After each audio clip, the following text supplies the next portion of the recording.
I want to start, before entering into the story, I just wanted to talk about the initiative. Actually, the initiative tends to be one terminology we always hear: you don't have an initiative, you lack of initiative. But actually, it's a simple concept that is really hard to put into practice for most of the people. And actually, most of the people lack of initiative, not because they don't have it, but because they don't know how to use it. I like to divide the initiative in two things. You know, the initiative is divided in one idea, what comes into your mind. Usually problems to be solved. That's one idea, one concept of idea. It's like how to improve the sanitary system. You always think, should be this and this and this. How to improve the faculty. You always think like this, like this, like this. Okay? You always think. Also, opportunity to take advantage. Okay? Business opportunity. An idea comes to your mind. But it stays and retains here. It doesn't go out. And that's the problem. Action. Always, we're full of ideas. But without action, it doesn't take place. It will never happen. How? Plan, project. And actually, the lack of action is what most of the societies that wants to improve do not have. The initiative can be defined as capacity to define necessary actions, capacity to establish the course of action to follow, ability to work or act without anybody tells how, or the capacity to identify needs or opportunities. I like to believe that it's a combination of those four, of course. Some of us lack in one, some of us have excess in one. The combination of it makes the difference. And I want to talk about something, about procrastination. It's a very, we can say, popular concept, but we always have it. I want everyone that raise your hands if you have procrastinated in your life at least once. All of us. All of us. The world is too demanding for me, tends to be the excuses. Sometimes people just postpone fear to fail, or just postpone because the current activity gives us more pleasure than the one that we're going to really do, which is important. Direct correlation between the subjective views of their responsibilities. Subjective views of their responsibility, this is too much for me. This 50 pages paper is too much for me to make it in 4 hours. And you don't even try, you don't even open the laptop. And then the self-compassion. I work very hard. I deserve a rest. I deserve a beer. Let's go. Okay? And that creates this vicious circle which leads you to fail or to make a mediocre paper, 50% polished paper, we can say that. And then frustration, demotivation, anxiety, and then you arrive again to more procrastination. That's the big problem, the biggest problem of this society, in general, worldwide society. Adverse environment. I want to tell you this story which happened in my life. Actually, when we define adverse environment, I like to think what I used to think was my adverse environment. My family and I, we were a middle-class family, successful in some ways, financial ways. Then in 2002, they got unemployed because thinking different to the government. And then our financial crisis started. And there's nothing you can do too much with an economy that has 50% of inflation rate, 50% of inflation rate every year by those years, 2002.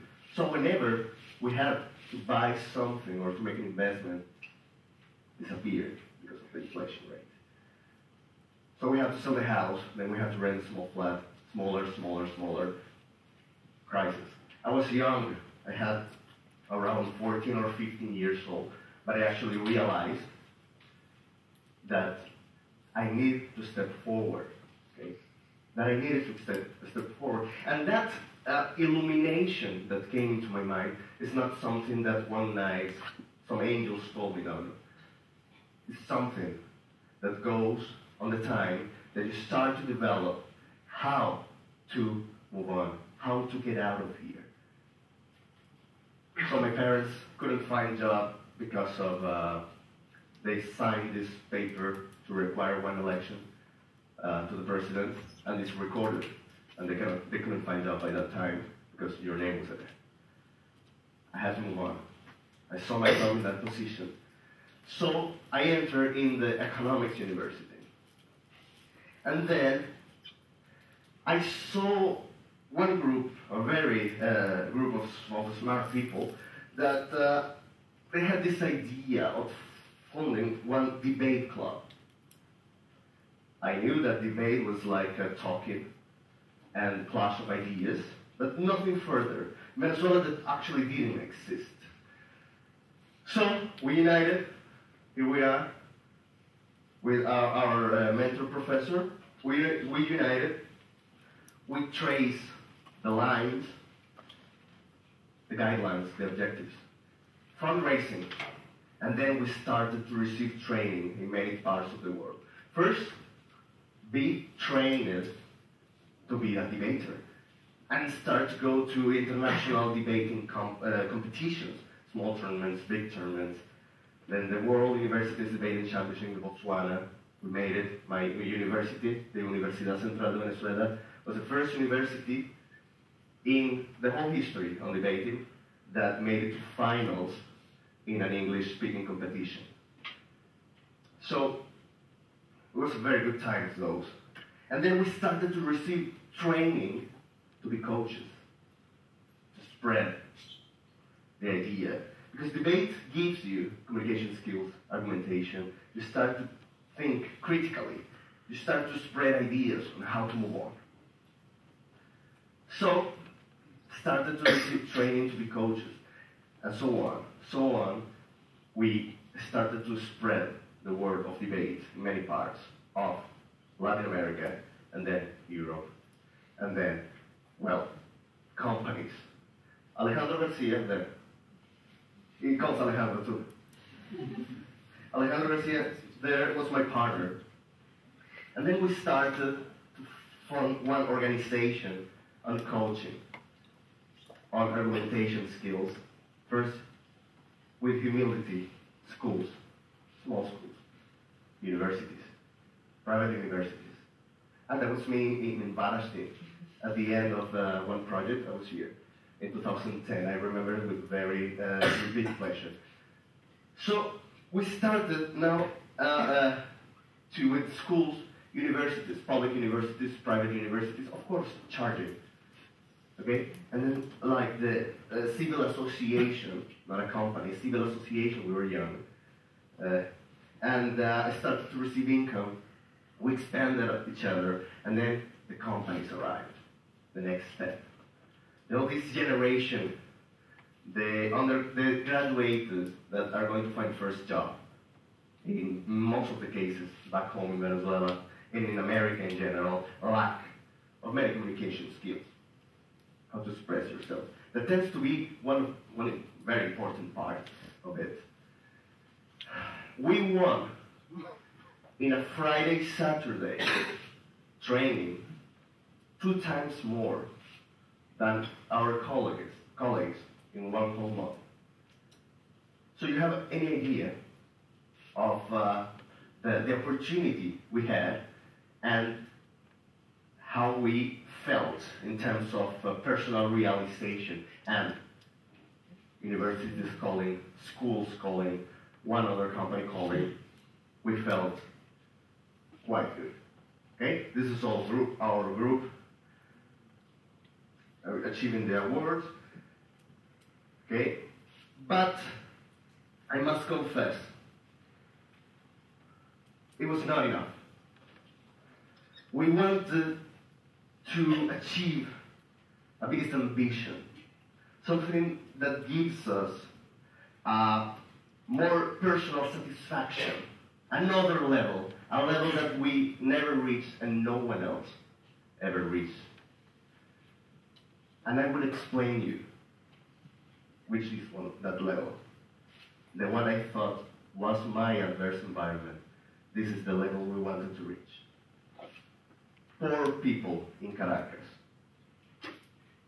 3.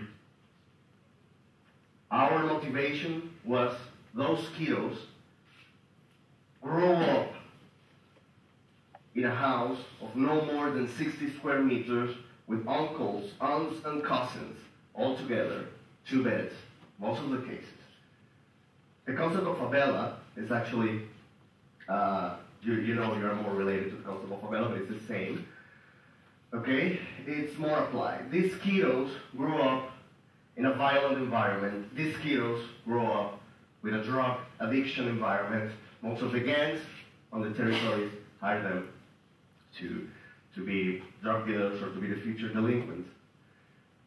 That is the territory we wanted to conquer. How? Plan. Action. How we, look at me. I mean, how are we going to enter there without being shot, without being stolen, you know? So we started to design this plan. First of all, database of schools. Database of schools, public and private, because there are some private schools there. So one of the advisors that were telling us, oh, but this school is not such a dangerous place, but that one school has computers. No, give us the poorest. No, but this school has good infrastructure. No, give us the poorest. And then we started with this situation, idea, and action. We took action on that. We conquered around 6 schools of those skills. And you have no idea how amazing satisfaction it gives you. That it changed their world, and I will explain you later why. We changed their world. So these boys and girls arrived, the first session I remember, to an auditorium on this half of the space like this, where we were trying to promote. Because when you're teaching debate or how to improve their lives in terms of leadership and entrepreneurship, tends to be not recommendable to pick, as to be volunteer. So we offered what we're going to do with them in the first session, and then some of them, curious, around 25 or 30, entered the room. The director told us, be careful, that one, and that one usually carry gunshots into our school. Listen, fine. Don't worry, we are trained in that area. So we started to tell them what they are going to do. And the first impression, the first person, the first kiddo that stood up on the podium, couldn't even say, where does he live, what does he like to do? Okay? I remember Ramon. So the experience started to advance with a very pedagogical plan. We didn't study pedagogical thing. He's a political sciences professional. I am an economist. Nothing about pedagogy or special education. But we started with active actions on who are you? Identify yourself. Abstract your problems. But to abstract your problems, you have to identify which are your problems. And most of them didn't recognize that the violence and the early pregnancy weren't a problem. It was part of their lives. It was something normal that the neighbor appeared dead one morning. That's the kind of society they were living. And that's how slowly we took them out of it. Those techniques of reading